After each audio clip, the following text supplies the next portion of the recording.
নূহ আলাইহিস সালাতু ওয়াস সালাম কেনানকে জান্নাত নিয়ে যেতে পারতেন, ইব্রাহিম আলাইহিস সালাম তার বাপ আজরকে জান্নাতে নিয়ে যেতে পারতেন আত্মীয়তার সম্পর্ক দেখিয়ে। আমার নবী আবু তালেবকে জান্নাতে নিয়ে যেতে পারতেন আত্মীয়তার সম্পর্কের দিক থেকে, কিন্তু না না, বংশ দিয়েও কাজ হবে না, বংশ দিয়ে কাজ হলে আবু লাহাবও জান্নাত পেয়ে যেত। কিন্তু আবু লাহাব কুরাইশ বংশের হলে হবে কি? তার জন্য রহমতের আয়াত না গজবের আয়াত?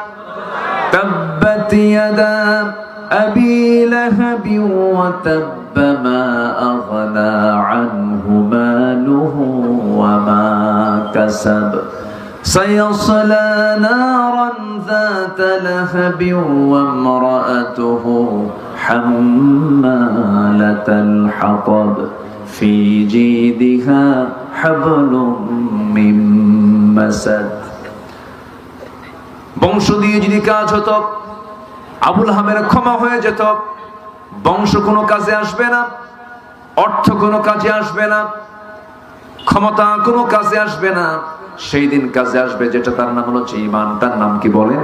ঈমান। ইন্না খালাকনাকুম মিন যাকারিন ওয়া উনসা ওয়া জাআলনাকুম শুউবান ওয়া ক্বাবাইলা লিতাআরাফু ইন্না আকরামাকুম ইনদাল্লাহি আতকাকুম।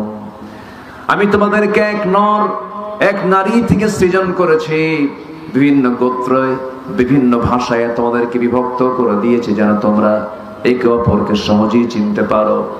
আমার বন্ধুগণ, এই খুলনা জেলার প্রত্যেকটা থানার ভাষা কি একরকম নাকি?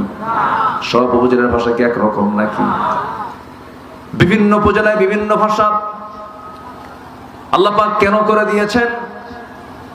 করে দেওয়ার কারণ হলো চিটাগাং ডিভিশনের ভাষা একরকম, সিলেট ডিভিশনের ভাষা একরকম, খুলনার একরকম, রাজশাহী আর একরকম, রংপুর আর একরকম। কেন করেছেন? যেন একটা বিভাগের মানুষ আরেকটা বিভাগকে চিনতে পারে। কি কথা কি বোঝা গেল? গোত্র, ভাষা, বর্ণ সবগুলোই আল্লাহ